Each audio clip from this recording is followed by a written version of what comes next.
Hello once again. This is a quick video about those who are confused about Iran's strategy. I saw some people on Twitter confused about Iran striking the Arab states, the other Gulf region states.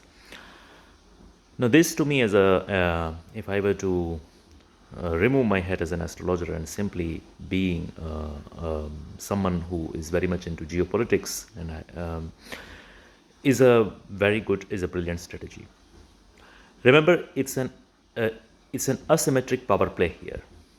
Iran is a regional power, a thousands of years of old civilization. It's an organic country, not some artificially created country in the 20th century, not some hastily drawn up borders. It's a proud civilization with proud people. Uh, its enmity, so-called enmity with the US, does not stem from any recent events, but what the US did to Iran in the 20th century, in the 1950s, when it overthrew a democratically elected and a very popular government of Iran in favor of a brutal monarchist regime. So that is from where everything starts. Otherwise, Iran and US used to be good friends. Anyway, so all this is in the backdrop. No, but Iran, as I said, is a regional power, and US, of course, is a huge power, is a mighty power, the mightiest army in the world. It's a great power. Yeah. Probably no one, not even China, probably at least as of today, probably comes close in terms of military might to the US. Maybe that can change in the next couple of decades, but I'm talking of today.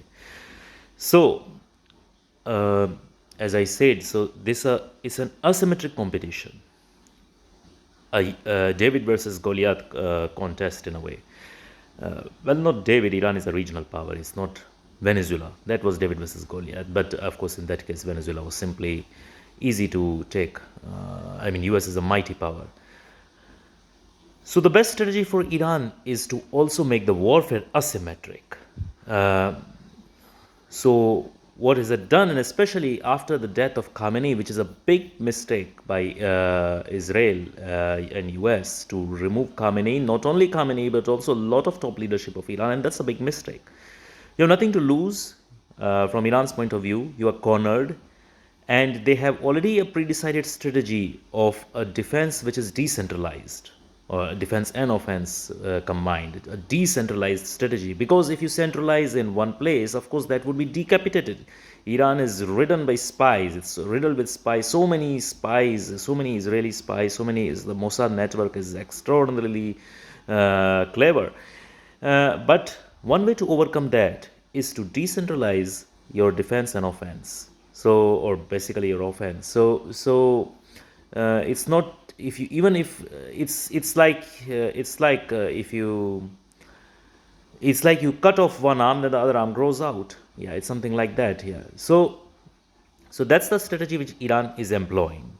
And to come back to the point that why it is attacking the Gulf states, the best chance for Iran is either for the Gulf states to pile on pressure on the US, on Trump, to back out. And maybe Trump does want to back out now, but even a better strategy for Iran currently is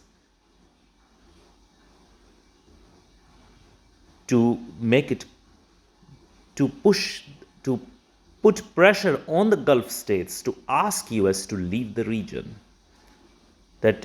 Iran, of course, would be greatly happy that no US bases, or at least there is a less number of US bases in the region.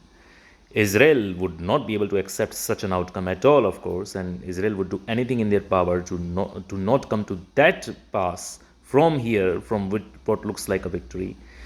And the best way for Iran to do that is, of course, to make it costly for the Gulf states, the Arab states, which are anyway traditionally not only it's not only about Shia and Sunni, but it's also the ethnicity. The Persians have always looked down upon Arabs, and they still look down upon Arabs. The Arab states may have made a lot of money by discovering petrol and various other reasons, and Iran probably got the wrong rub by getting their democratically elected government thrown. Otherwise it was doing very well in the 1950s. And even under the Shah, it was doing relatively well. But then the Islamist revolution happened, the Ayatollah Khomeini came, and everything just went south for Iran from there on. And especially after the sanctions of US. So anyway, so Iran has no love lost for the Arab neighbors who host U.S. bases, which is also considered as something as perfidious by Muslims all over the world, including the Arabs. Yeah, that is like the U.S. is considered as the great Saturn, and for those petrostates, the Arab states, to host U.S. bases is considered as something going against Islam itself.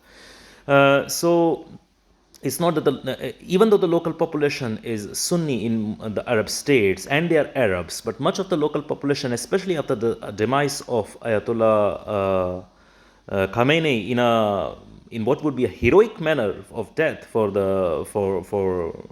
any Muslim, it's a martyrdom, it's shahadat, it's martyrdom. Someone who has sacrificed his life, he and his family have been killed at home, not trying to flee. So that's a heroic death. So many of the Sunnis, many of the locals have now sympathy. They have had sympathy even earlier for Iran when it comes to the contest with the United States, or let's say if it were Europe, basically with Christians. But currently the sympathy has multiplied. So it's an asymmetric warfare which Iran will try, and Iran, what it will try is to widen the war, because Iran is not going anywhere. Let's say Iran gets really its nose rubbed in the dust, and let's say it's really humbled and a lot of destruction happens, but so what? Iran is still there. The Iranian people are still there. Many of them die, but okay, but still the rest of the Iranians are still there, and it's always going to be there. All the Arab states have to live with that Iran. So it would be very foolish for the Arab states to pick a bone with Iran currently. You are going 10 years down the line, 20 years down the line, 40 years down the line, Iran is still going to be there. And it will remember. Maybe you can have a small victory today, but it will remember. And then it will keep harassing you.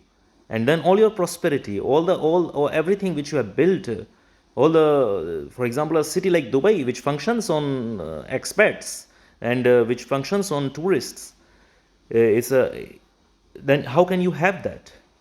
So it would be, of course, very foolish for the Gulf states to join the war. But of course, it's currently a pain point for them, and it's a lot of pressure from the US to for them to attack Iran directly, or for them to allow the US bases there to attack Iran. But ironically, if they do join the war, and I've been hearing some rumors that Saudi Arabia and Qatar are going to join the war, and Qatar probably has even struck Iran in the past 24 hours. That's a rumor. I don't know how much of it is really true or not. But if they do join, then ironically, even though it may hasten the destruction of many of the things in Iran, but ironically, it would be a victory for Iran in a way, because that is Iran's objective currently. To widen the war, or that should be the strategy. If there is a good Iranian general who knows chess and mathematics, and Iran is good in chess, in shatranj, the word shatranj is a Farsi word.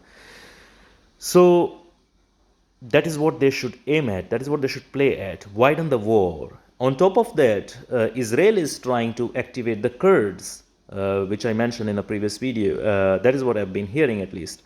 If they do activate the Kurds, Turkey comes into play. For Turkey, it is a big problem if the Kurds get activated. Turkey has it would be it would be a red line crossed for Turkey then. And do not remember, if several regional powers start to fight with each other in this region, then there may be more overt support from China and or Russia for Iran. Probably China is already providing logistic support, especially satellite, for example, satellite navigation systems to locate the missiles and all that. Probably China is already doing that for Iran, one may assume. And probably some of the missiles, the Shahed missiles, which Iran had supplied to Russia for the Ukraine war, one can assume that Russia is probably returning some of them to Iran for use in this war. So probably there is already some tacit support from the two, but this support can become more overt if more regional powers jump in the fray. So this is what Trump has done basically by attacking Iran is an extremely foolish step. He has opened the veritable Pandora's box. I mean, there can be nothing more Pandora than this Pandora's box. I cannot imagine this. Yeah, and so a lot of times people make a mistake of thinking so someone is small and someone is big, so of course big is going to crush the small. But if that were the case, the world would have long back, millennia ago, would have become just one person ruling the whole world. And from that the world would never have emerged anywhere, would never have evolved, nothing would have happened. That's not how politics works, that's not how nature works. Nothing works like that. Everyone has their moment in the sun, the small and the big. The small has to bide their time and play an asymmetric strategy. The mighty has to be prudent that they do not overestimate their strength, and just because they are strong, they do not wantonly trample others. That is the role of the mighty, and when they forget that, the mighty can fall. Thank you. I will post predictions, astrological predictions soon on different countries on my website, and also post some videos. But this particular video was not from an astrological point of view. It was just from you can say a common sense point of view. You can say a geopolitical point of view. Yeah. So bye-bye and stay safe everyone wherever you are.